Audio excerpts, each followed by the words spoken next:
welcome back to another episode of Fire My Belly, an art podcast that is really just an excuse to chat with some friends. I am your host, and not to brag, but I don't have a tumor inside my spinal cord anymore. Can't graph them. Today, I bring forth to you a conversation I had with a friend, illustrator, and graphic novelist, Mady G. Mady G's work is punchy and bursting with color, yet refined. It is fun, maybe a little creepy, but also educational. It contains multitudes.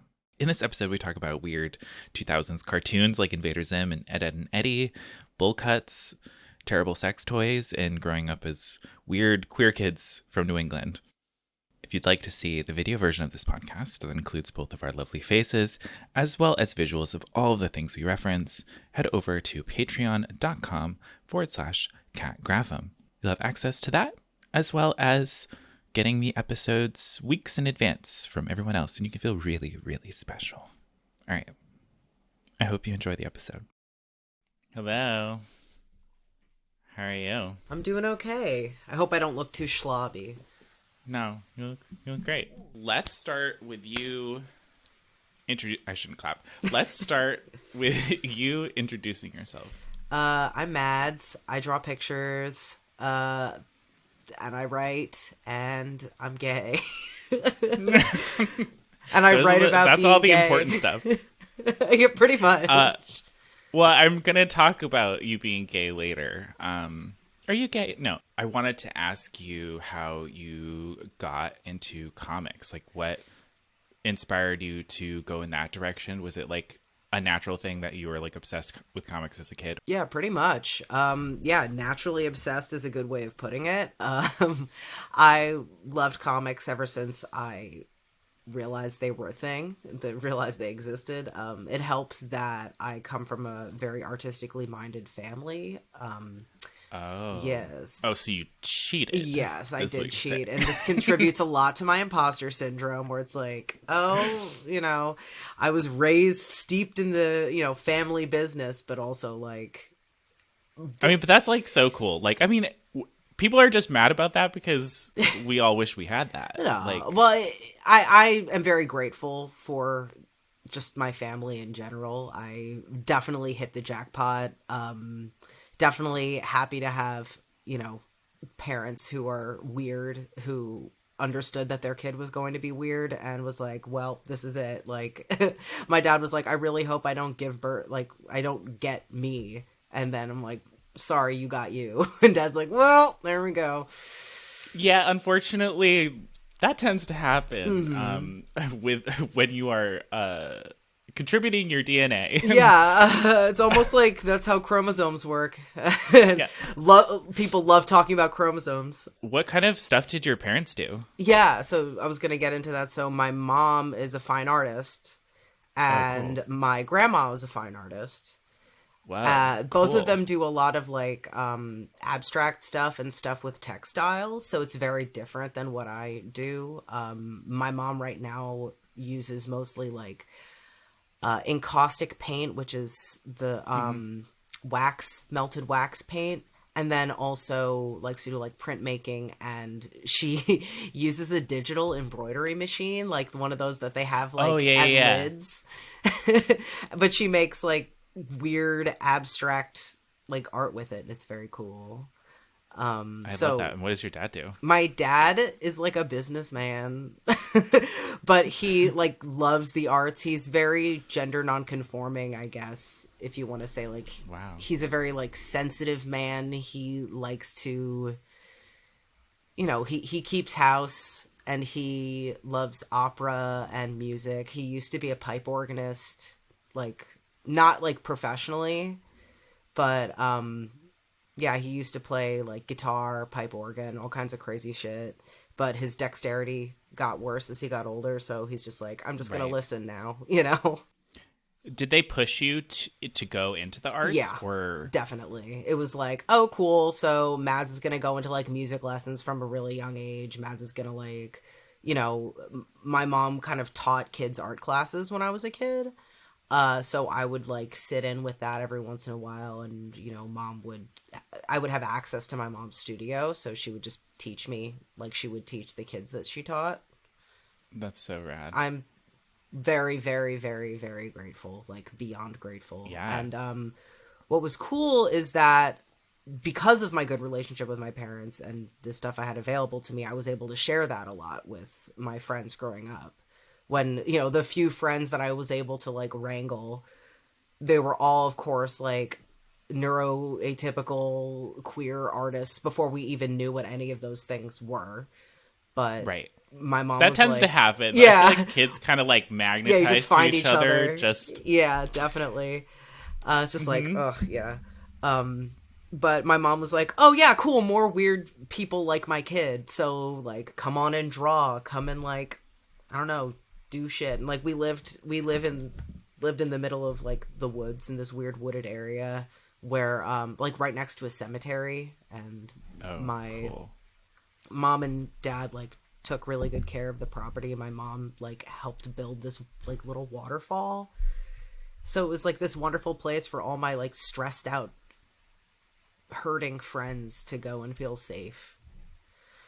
Wow. I love that. That's great. And I think it's great that you could like share it. I have friends who like, they were raised by like true hippies and like had the like hippie child lifestyle, and now they're just like, yeah, it kind of gives that vibe of just like weird, like supportive parenting. But it makes you distrust the outside world, though. Like, I was an only child brought up in this like very loving environment, but meanwhile super bullied at school, like to a kind of weird extreme degree by like adults. Wow. Yeah, I never really thought about that like as right. So I feel like so many kids kind of have the opposite. Yeah, exactly. So that's one of the weird things I've noticed a lot, like especially as a queer person. Lots of people have a lot of family turmoil, but have this found social family. And meanwhile, I am trying to bring my friends into my biological family because that's where I feel like the safety is for me. It's that's really cool. Twisted around. Yeah. Yeah, I have a sort of atypical relationship with my family in that people are like, you spend a lot of time with your family, and I'm like, same. I do. Yeah. Like, I live next to my sister, like right next to her. Oh. So I hang out with my sister like 3 or 4 times a week. So, which is like that's not a usual experience, but that's cool. It's so though. great to have that though. Yeah, my partner has a great relationship with his brother too. They play video games together all the time. I love that. My sister's also queer, so I think that might have like there's just that like deeper. Yeah. I'm like, if you were straight, I don't know if I would like you. Well, it's more like there's the secret sauce of understanding there, Yeah, and you can like bond over like trauma. Pretty much. Did you grow up in New York? No, so I grew up outside of New York in Connecticut. Oh.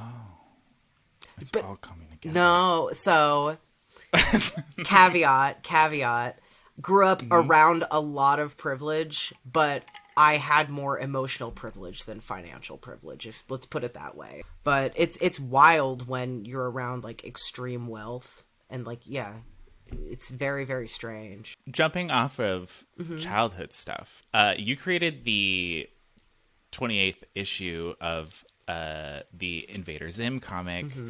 Invader Zim was like such a staple to my development Same. as a kid, because the first kind of like art I made was I used to draw fucking Gurr in MS Paint all the time, and I'd like, when you're like a weird like that's like Y2K cave paintings, like millennial cave paintings. Like weird kid, like just like you I'm grapple onto those, compelled to create because of this like sense of relationship, like let me just like put my mark on the digital wall. Like yeah. What was that like working on that project? Was that like super fulfilling? It was amazing.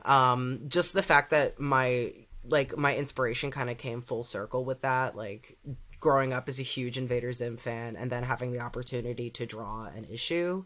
And the issue was written by Sam Logan, who was a webcomic artist that my partner already knew about and was a fan of the writing of. So it was like, oh, cool. So it's familiar on both sides. And the story was really fun. And I had a lot of like room to play with. And it was a really fun challenge. And it was awesome getting Jonan to sign off on my work and be able to like give me that validation directly from like Jonan Vasquez, which is huge. He was like giant. I was about to say, how did that feel for him to like your work, right? So, like, that's like a huge moment. So validating. Because I think as an artist, he really represents a kind of like, you know, bucking of the norm, just like, screw it, I'm gonna do what I want.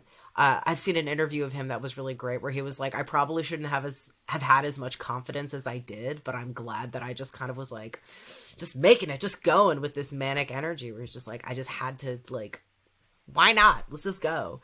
And I wonder how he got that show pitched, like greenlit all the way through. I think that he admits that a lot of it was luck, and I probably would be inclined to agree. I think that the 90s... It's always luck. The 90s and early 2000s were a really unique time for animation in terms of cartoons getting pitched and made. Because animation for kids was like really being expanded upon in that time, and there was a lot of like, yeah, why not? Like network executives were a lot more experimental. And I think that set a lot of us up for disappointment, or at least people like me, where I'm like, I can't wait to make something like Ed, Edd n Eddy, like something crazy and weird. But it's like, no, that was kind of a holy grail production-wise. And like, do you think Double D is trans? Yeah, non-binary probably. I also am very sure of what's under his hat, or their hat, the hat. Oh my god, yeah, that's like a whole thing. That was like stored deep. I have like in the my brain. Strongest headcanon ever for the hat, like the craziest headcanon. But it's what is it? It's that Double D probably has OCD and pulls his hair out. Yeah, super neurotic. Yeah, super neurotic. like I could, and like the little strings like held in the back, like I don't know, like as someone who has dermatillomania and stuff, which has like gotten a lot better, thankfully. Trichotillomania is super common with OCD, and he's constantly having anxiety and like intrusive thoughts and cycling thoughts. And as someone with OCD, I identified a ton with him growing up. So it's like, yeah, he's probably pulling his hair out. Yeah, no, I think that's a logical train of thought. I never really put, it's always a thing with like, he never takes off his hat, or when he does, it's off screen. And I never really, and also like theorized what was under. I'm gonna let my like Ed, Edd n Eddy special interest show here, but there's a quote where when his hat comes off and you don't see it because it's off screen, Ed walks by and goes, "I am dead from the neck up." And I think like losing hair or patchy hair, it like we associate it with like, I guess decomposition or like sickness. And I feel like that's another clue. I don't know. Cause overthinking it, because I love the show so much. As I overthink what else everything. Would it be, right? Exactly. I feel like people want to be like, oh, he has like another head or like something crazy under there. But I think it's like Occam's razor kind of thing. Like, it's probably pretty simple. He probably just pulls his hair out. Yeah, I mean, the show was like goofy and over the top, but it was never like so hyper unrealistic that it would go down that. Yeah, it would be like dream sequences, but not real stuff. And then also it had a very real like pathos to it, where there's like real emotion to it. So I feel like they would probably give Double D the full emotional, like, I don't know, vibe if he was doing some kind of compulsion like that. I feel like it would make sense for the universe. This is actually a great jumping off point for my next question, which is, why is the bowl cut the best haircut? Because it looks cool and because I like it. I don't know. I've just always really, really liked them. In my comic, I talk about it a little bit, like especially in the beginning, but When I was a kid, I was really into the whole nerd archetype, which, you know, looking back on it now as an adult, it's like, oh no, you're just like neuroatypical, and like all those characters remind you of yourself. Mm-hmm. Um, but a lot of those characters would have like that kind of aesthetic.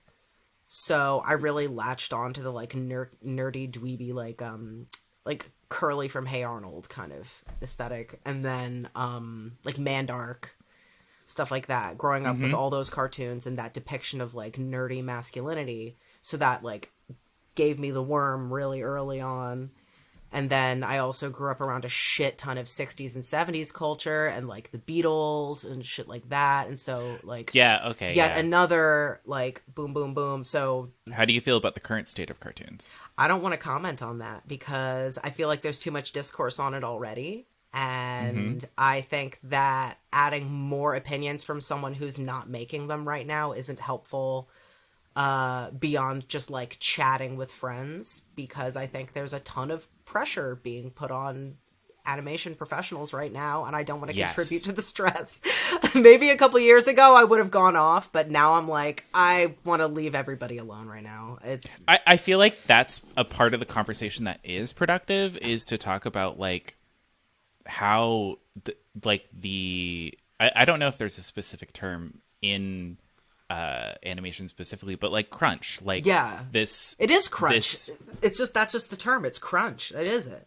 yeah, it I mean, I have friends in animation, and Yeah. it just seems It seems like a nightmare. Like they're getting the salary, like the pay, but it seems like they're sacrificing so much for it. And I keep comparing the animation industry as it is now to like pro sports, where they drill you and they get as much as they can out of you when you're young, and then you're like older with carpal tunnel trying to figure things out.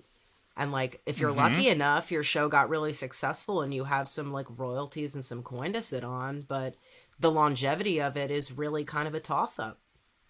And that's if it's your show. If it's your Not show, if you work on it and you don't move up the pipeline, which sadly is the reality for a lot of folks, you're going to have to pivot Yeah. eventually because you're going to get replaced. It sucks. It Or really like sucks. I know so many people that are like, yeah, I got a 6-month contract. And then what? And then what? Yeah, I had a friend who was like so stoked to get their first like studio gig, and it was going awesome, and then it ended, and then they were like, "Oh well, fuck." Like, what's going on? And eventually they pivoted to streaming because it's like they have more control. Yeah, do you want to be in animation, or are you happy to be in comics? I'm happy to be or- in comics. I was reached out like by like a studio.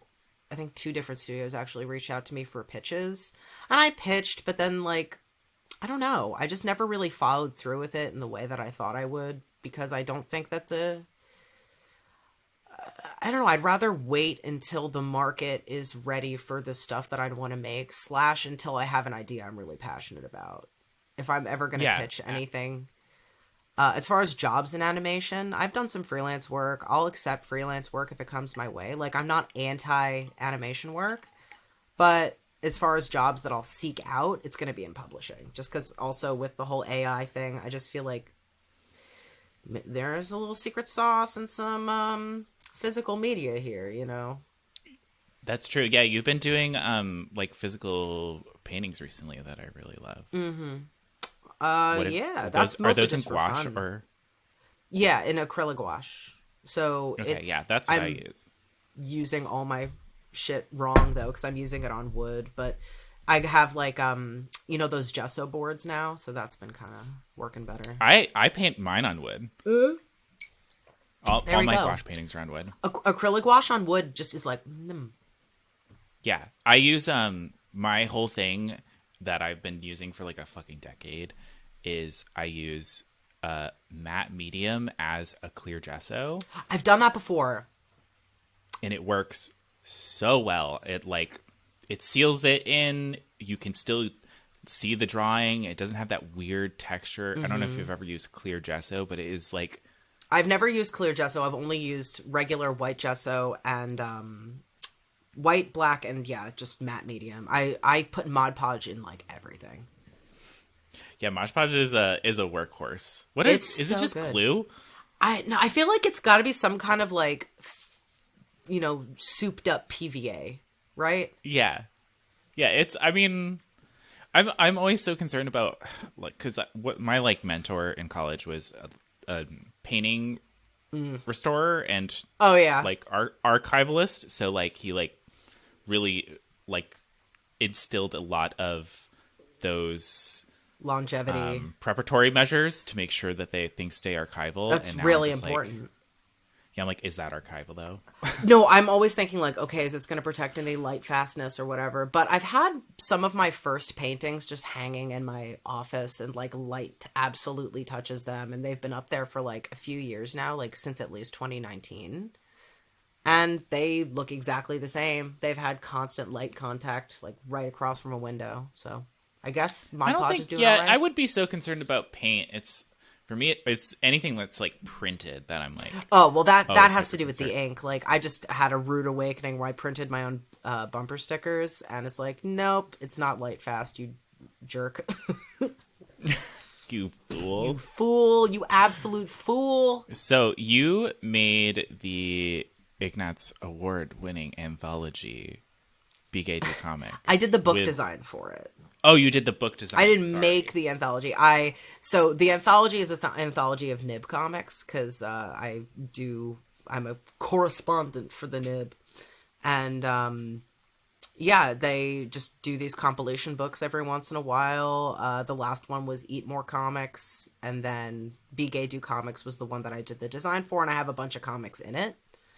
And everybody, like every like main contributor or person who contributed like a lot to the book got a chunk of the Ignatz, which is really cool. Oh, that's cute. Yeah, because Yeah. what is it again? It's like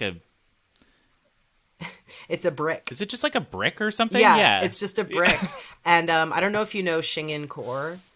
They're an not off the artist. top of my head. They're a traditional and digital artist, and they do work for the Nib as well. But they made little, like, pen nib shaped, like, stands and smashed the brick, and everyone got a little chunk of brick and a little wooden stand with their name on it. And it was so That's wonderful. really cute. Yeah, it's so I sweet. love that. How is SPX in a not like a post-COVID as in COVID's over, but after the, you know what I mean? Post-COVID, Yeah. the same thing as like postmodern. Like, It was way better than I expected. Like, I was Oh, ready to really? be- That's I was good. like really nervous at first. I'm honestly really proud of how SPX handled it. I think that they took the masking really, really seriously, and they enforced it. great. I didn't Good. see anyone unmasked who wasn't eating or drinking. And That's awesome. you're supposed to eat and drink outside, and most people followed that. I saw like a couple people take a swig of their water bottle or like But, have I like a mean- quick snack.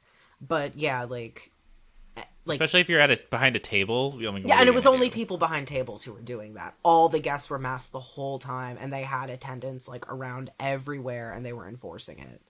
And the outside space was nice, like the weather was good, so a ton of people were like hanging outside, eating outside, like socializing. Do you think it was socially affected, or did it feel like a respite from? No, it felt great. It felt like Good. it was really, really, really fun. The only difference is you couldn't see the bottom half of people's faces. And you had to yell a bit more. Like, I got kind of hoarse, Yeah. but If you want people to not recognize you, it's great. yeah, exactly. But it gives you a good spot to put your pronoun pin so people can see right away. Oh, I never even thought about that. I had a little, like, he, they up there. I was like, hey. Do you think Oliver Tree is your long lost brother? No. No. Maybe if you asked me that in, like, 2019 or 2020, I would have Oh, said okay. that. Has your opinion changed? Yeah. I've come to realize I really love his character Turbo. I think that that's a really funny character, and I think Turbo's my long lost brother. I don't think that Okay, Oliver okay, Tree yeah. himself is, because I don't think that I would have compromised so much on my art the way that he has. Oh, you think he has? I just think he's just like become such a like influencer shill kind of guy with his popularity. His music quality has really suffered. I don't know how much of that has been his like record company or whatever, but I'm not like a mega fan. I like some of his music. I think it hits my like emo boy like brain really well sometimes, and my like 90s alt brain. But now I feel like he's moved a lot away from that, and you know, less my thing now.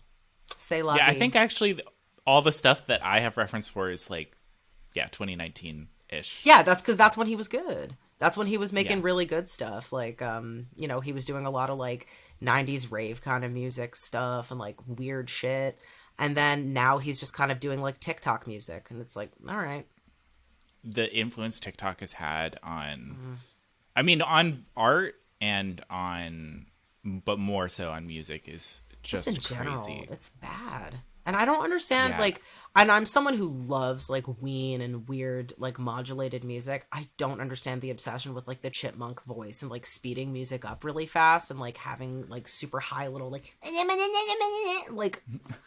it's so jarring and weird. And then, like, the weird tuba trend where it's like, bwomp, bwomp, bwomp, I don't understand. Like, who is coming up with these musical trends? Like, it just feels like a joke. It's such a weird evolution of like just one person uses an audio or changes an audio and then it just sticks and it's crazy. And it's also created an environment where joke longevity is shorter than I've ever seen it in my entire life. Like the dog nose thing, the like, let me do it for you, was absolutely slaying me the first time I saw it. Now it's really funny. It's so annoying now because like there's so many like iterations of it. It's just, it's lost the punch of just like the dog, you know? I haven't been on TikTok in like I don't use it. I just like my friends send me them. yeah, that's my only. It's mostly my sister that just like sends me TikToks, and like that's the only. Or I see like some of them on that get put on Twitter. I look at reels on Instagram more because they're weirder. I think they're people do weird. I don't know. When you look at the parts of social media that you're supposed to hate, sometimes you find funnier shit. I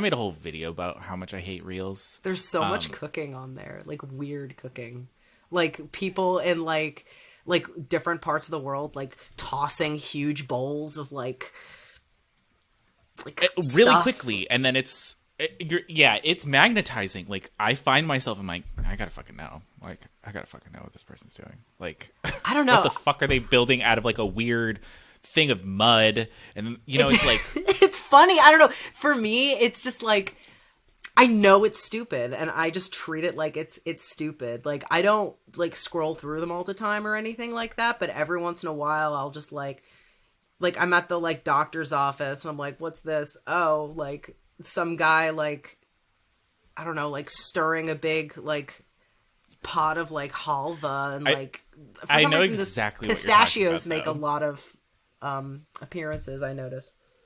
Yeah, I know exactly the type of video you're talking about. I just fucking hate reels because it's just so much shit that you just don't want. But isn't that TikTok? I find TikTok so much more that.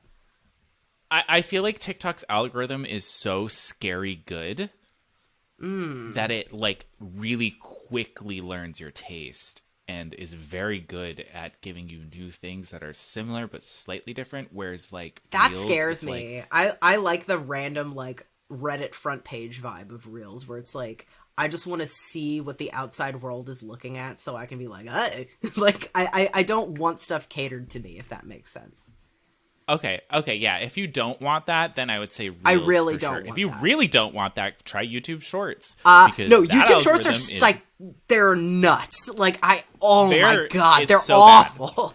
But they're oh my god, and they're the music that gets reused for shorts is like bottom of the barrel music, like absolute like.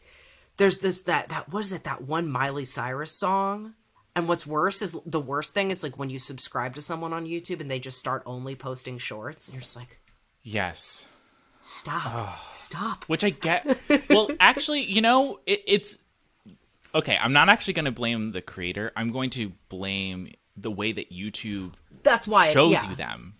That's the issue, is that it's integrated with everything else. the creators only make the shorts, but it's because that's how YouTube shows their work to people now. Yeah, I mean, I think there's some like shorts. huge success stories like around people just like getting popular on shorts, and then they can just spring off of that, which is cool. But like, it's all exhausting. This goes back to me talking about physical media. This is why like internet stuff. Maybe it's because I grew up in the early internet, but for me, it's just always going to mainly just be stupid entertainment. I just like, I can't get myself into the internet grind. Even though it's so accessible, it's just like I just.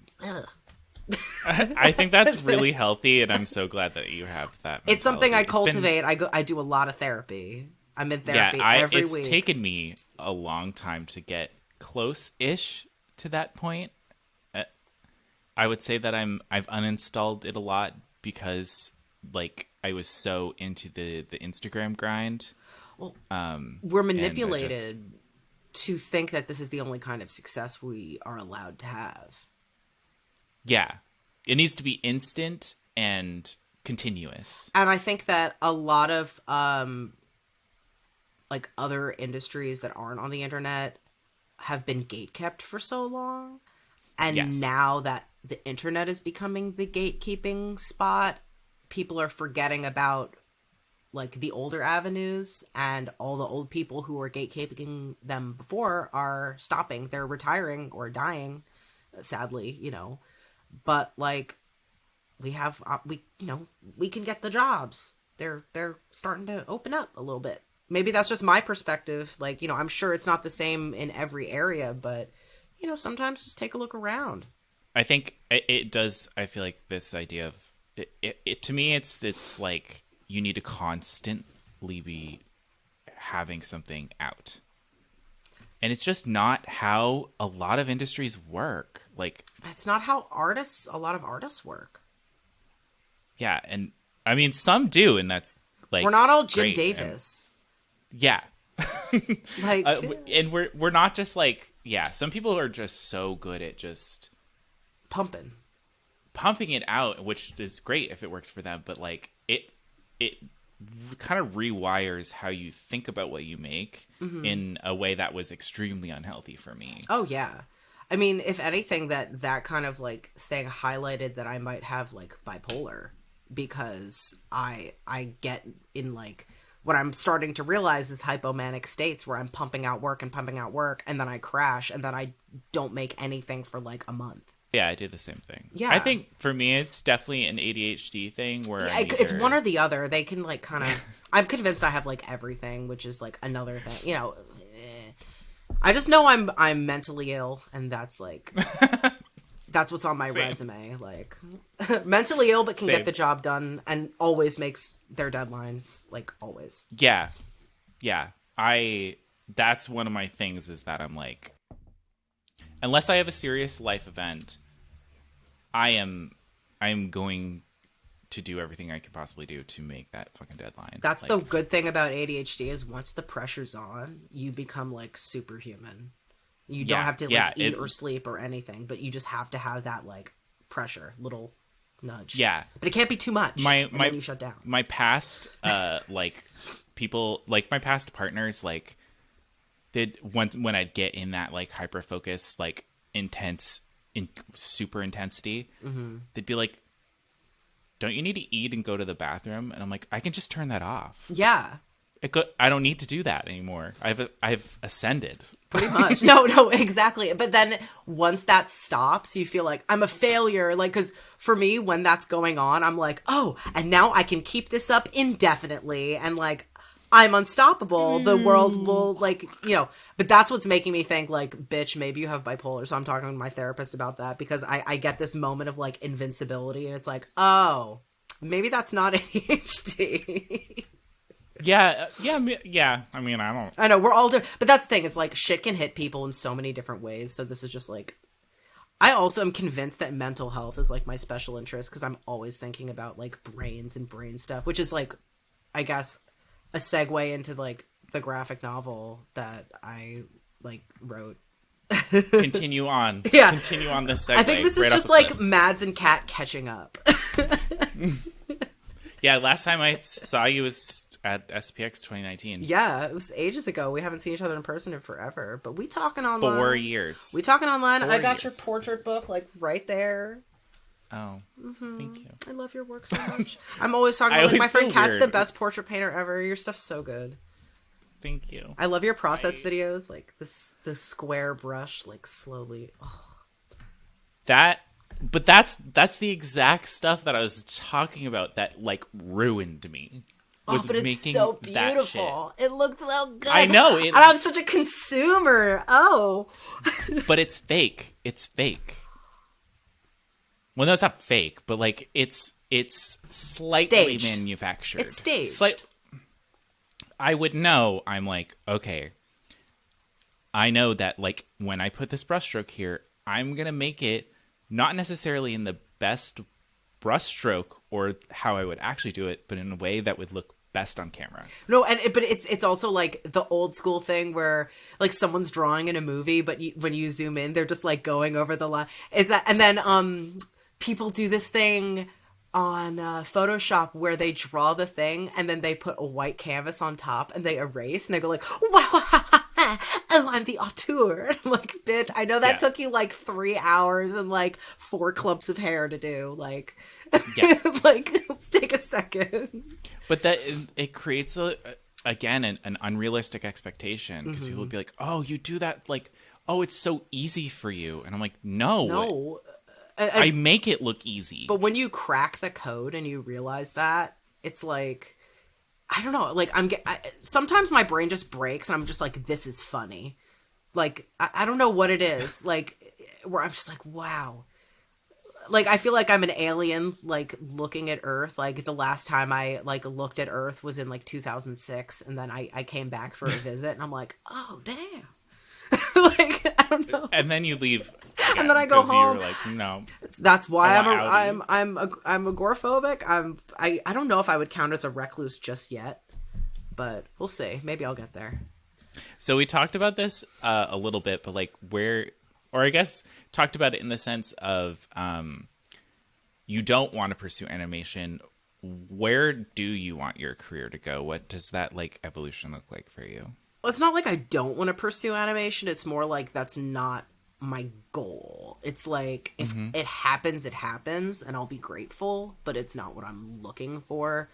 Honestly, what I just really want to do is make more graphic novels and make better, just more shit. Just keep putting out books. Like, I guess going back to Jonan Vasquez, you know, I just like how he would just like make these books that all had kind of this stylistic thread to them. And I'm working on a graphic novel right now with my partner. And so that's kind of what's going on next. And how long does that process take? I can't imagine time. doing something that the longevity seems so intimidating. It takes the pressure off kind of because it means you can go at your own pace. And interesting. Like, I don't know. Like, it took about 2 years to make the graphic novel Quick and Easy Guide to Queer and Trans Identities. And that process was crazy because when I pitched the graphic novel, the series wasn't even a series. It was just going to be my standalone book. And then Quick and Easy Guide, They Them Pronouns came out. And then they were like, oh, wait, this actually fits with that. And we'll probably, like, I guess, do better marketing-wise, I guess, if it goes with the series. And I was like, sure, why not? And it worked out. And, you know, I really like all the people that I'm in the series with. Who's the publisher on that? Limerence Press, which is an imprint of Oni Press. And the editor, or like the head of Limerence Press at the time, was the editor that I had for the Invader Zim comic. And they are still my editor now at Silver Sprocket, where I am doing my new graphic novel. Yeah, that was also one of my questions. What are you working on right now? Graphic novel for Silver Sprocket. What can you say about it? It is a short. So it's a bunch of short horror stories written by my partner and illustrated by me in comic form, and it all follows around the theme of grief. I'm now imagining your style as horror. I draw so much horror. I just don't post it really. I don't know if I've ever seen something horror-y. Look at my Instagram. I posted a bit of it. I've seen something that's like maybe unsettling, but that's perhaps the kind of horror I do. I like like not like ooga booga booga kind of horror, but like kind of horror. You know, surrealism is my jam, and like I guess more like emotional, uncanny valley kind of horror. Like I love uncanny valley stuff. Yeah, what we're kind of try and plan on doing with it is incorporate different kind of stylistic elements, but all coming from me. So almost like I'm multiple artists, if that makes sense. That's kind of the plan. Oh, yeah, I love that. Yeah, just like... That might make it like less monotonous, too. Yeah, like each story I think is going to have like a different vibe to it. When do you think that's going to be? We just like finished? Got the paperwork done. And now great. The stories are like half of them are done, and just kind of did a little like test page. I think the comic would be set to come out in like 2025. That's so long. I can't imagine. But it's not on a project long. For that long. It's not. I can't do it because I have to do other stuff. I have to do other stuff. Okay, yeah. Because I have other jobs. Like, it's not like right. I'm only working on the graphic novel. I'm still doing comics for the Nib. I'm still... Because, like, if I was only working on the graphic novel, that would be different. But I don't have, like, a huge... You know, Silver Sprocket's not a big company, so I'm not having this huge advance or anything. Publishing is so... It's kind of foreign to me, so... It's what I am the most comfortable in. It's just like... I don't understand exactly how it all works, so I'm just like... It seems kind of like mystical to me. There's a lot of like... You have to advocate for yourself a lot. Lots of negotiation. Lots of like emailing back and forth. But at the same time, you can work remotely. There's a lot of freedom creatively, and at least in the spot that I've found myself in, I'm sure not all publishing is created equal. Like, children's publishing is a, like, labyrinthine nightmare, I've heard. That is what I have heard. Yeah. From that specifically. And so kids media in general was something I was more interested in doing when I was younger, but I think that's because I was closer to being a kid. Oh, I'm like, oh wait, I'm not even like a parent. I don't know. Like, I like other people's kids and think kids are like cute like a puppy or kitty is. And also like, I think they're smart. But I think that media for kids often gets twisted around by adults, and that's more who I want to avoid. No offense to adults who like kids content. I watched Bluey when I had COVID, and I thought it was very good. Oh my! So many of my friends watch Bluey. It's because it's sweet, and because it's mostly about the parents, and it's also dogs. It's like cute little dogs, but really most of the stories kind of revolve a lot about like the parents and the family dynamic. It's like how SpongeBob was something you could watch with your parents and the parents would have fun. Bluey's like that. I still watch SpongeBob. Me too. Oh my god. I have like all my favorite old, like every old cartoon that I love, I have the box set for, I think, that exists. Ed, and Eddy, I'm waiting on you. Yeah, now that I think about it, I do feel like I see some of that Ed, and Eddy and SpongeBob aesthetic in your work. SpongeBob for sure is in there. There's a lot of SpongeBob in there, but like... Yeah, because SpongeBob is like quite surreal. I'm talking like first-gen SpongeBob, OG SpongeBob. Yeah. Because I think once the Ren and Stimpy crew took over from the original SpongeBob crew, it just became a different show. Ever since Hillenburg died, it's just been like a fucked up free-for-all. Oh, right. Unfortunately. He died. I forgot that. Yeah, died really terribly, too. On a lighter note? Yeah, oh my god. How do you feel like your queerness has shaped your work? Do you feel like it's important or even like necessary to incorporate it in your work, or is it just something that you feel like is naturally kind of instilled? I mean, I know you did like more explicitly educational that stuff for me came from like at the time filling in an educational gap. And just like stuff that I wish I had, guidance I wish I had. So it was kind of like something I was making for a younger me / people like parents of a younger me or kids who are like me. Like, I don't know, anyone who wants to try and figure stuff out. That was kind of the impetus for the first book. And I've always been a big nonfiction fan, and essay writing comes very natural to me. And like data compiling and research. Mm-hmm. You know, and I had to do a ton of research when figuring out my own transition, because I came out as trans like when I was a teenager, but like Mm-hmm. only to a couple of people. So How old like are you? I am gonna turn 30 in 2 months. Okay, I figured I knew we were We're close. very similar in age. Yeah, actually no, I took note of this because I like was looking over your Twitter, and we have our birthdays are like 2 months apart. Yeah, now so I'm getting a context for like where society was. Yeah, exactly. And like I guess context for like what I was like ragged on and bullied for, which is just like being weird and masculine and like into weird shit, and like, you know, no one had any time for that crap when we were kids. Like absolutely no time for that. Especially in a like very insular community that was very like image focused and like wealth focused. Just like, no, you're like a schlubby little emo kid. You are absolutely bottom of the barrel. Oh yeah, also Columbine just happened, so you're probably going to shoot up the school. Love it. I had almost the exact same, I mean, obviously in the opposite direction, but like the same exact like experience of like I was like wearing girls' clothes and like not wearing eyeliner to school, and like that shit did not fly. Yeah. even from the opposite kind of end of the spectrum, they're like dressing boyish and like living in cargo shorts and like dressing like a little like skater boy and stuff.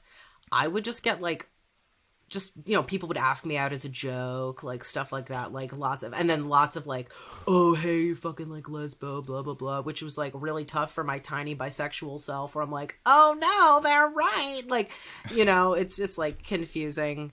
And then turns out like the person who I thought was like a girl I liked was also a trans guy, and it's like, oh, there we go, like That literally happened to me also, but in the other direction. It's what it is, like. But yeah, that's why I made the book, because I knew that a bunch of kids were going through that when I was a kid, and like, maybe let's figure it out. And then also just to remind people that like there's no like gender like essentialism, like No. gender is a psychosocial phenomenon and should be treated as such. And it's in flux. It's in flux, and I'm finally seeing people actually take like note of that, because I think that people, trans people and cis people, can get a little too like essential with it, where like cis people are obsessed with like biological sex paradigm or whatever the fuck, and some trans people can be like, there is a single spiritual gender, and there's like the spirit gender, and then the biological sex. It's like, no, it's more like a continually in flux thing, because self-image here's my changes. hot take. Yeah, Here's go my for hot it. take. Let's hear it. Those are usually straight trans people.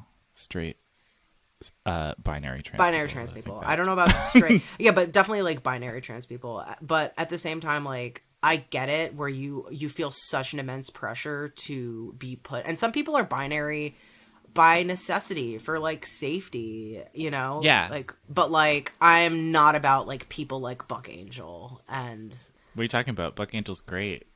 don't you fucking say that to me. Don't you fucking come in here. Homie comes out and makes literally the worst sex toy for trans guys ever, out of like horrible porous material. Meanwhile, Yeah, like, I have it in my closet. Pit Stop Terrible. like did a way better job. Like, there's like, if you're a trans guy and you want sex toys, go to like independent, like the people on Etsy who do like silicone casts. They're fucking madmen. Yeah, that's just real though. They make crazy, like, or if you go to like certain types of conventions, people doing wild stuff. Also, just like people making crazy stuff.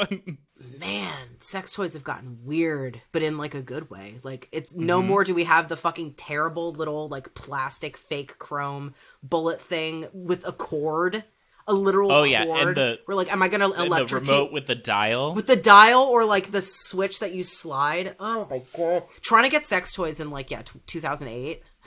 You got to go into Spencer's and get some like jelly dildo with like ball bearings in it. Like, this is terrible. No one wants this. When did you come out?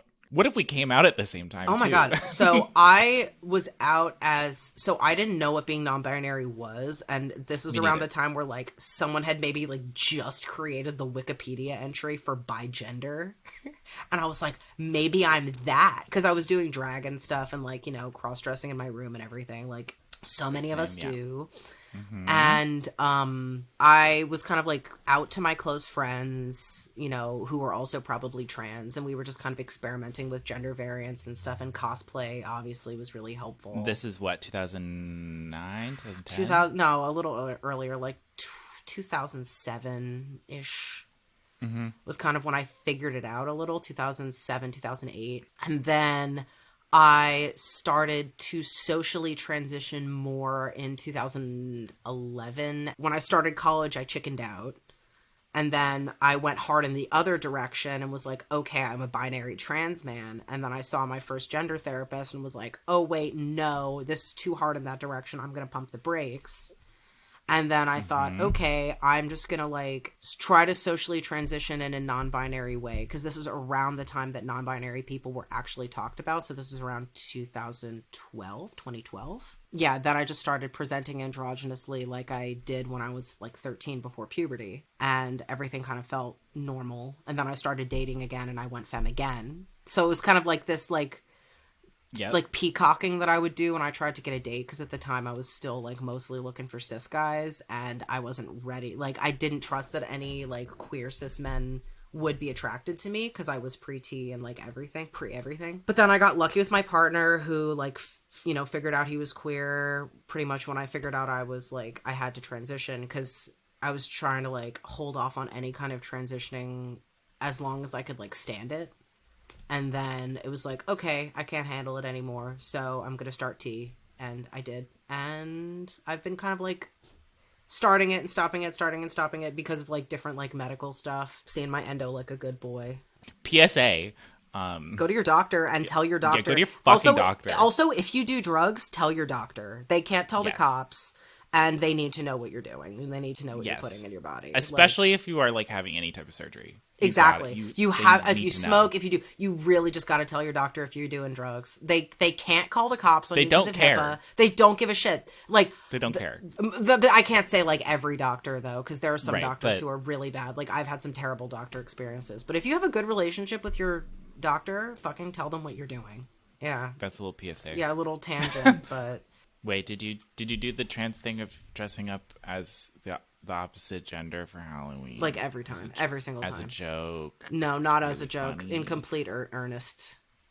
I was just like, I want to cosplay this character because I'm an anime child. Oh, okay. And no one would like bat an eye, because that's the lucky thing about being AFAB, is that you can cross dress and people be like, "Aw, cute and quirky." Yeah, it's But- like more socially acceptable-ish. The first time I did that for Halloween, I like, you know, this was like at the end of when it was acceptable to be doing Halloween.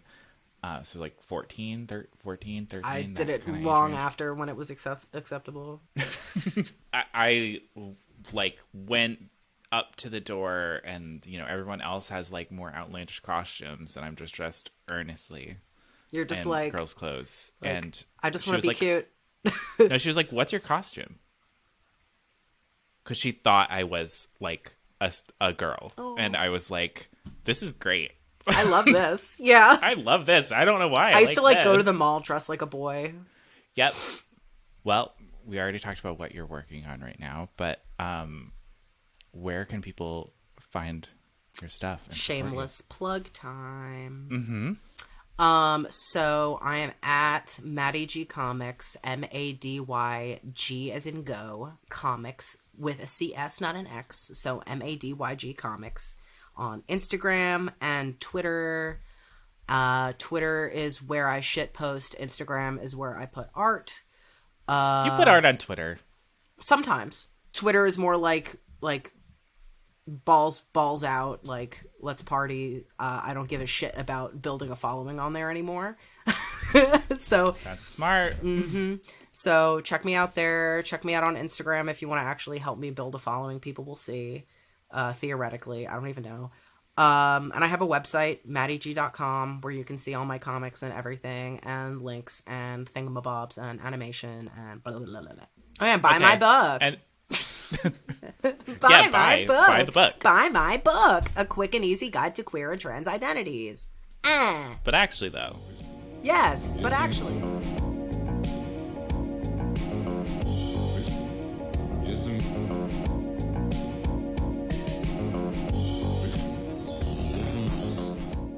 Well, I hope you enjoyed today's episode. Thank you for watching or listening. And thank you to Mady for being willing to talk to my sorry ass. And a special thanks to all my patrons for supporting the show. All right. Until next time, doing art.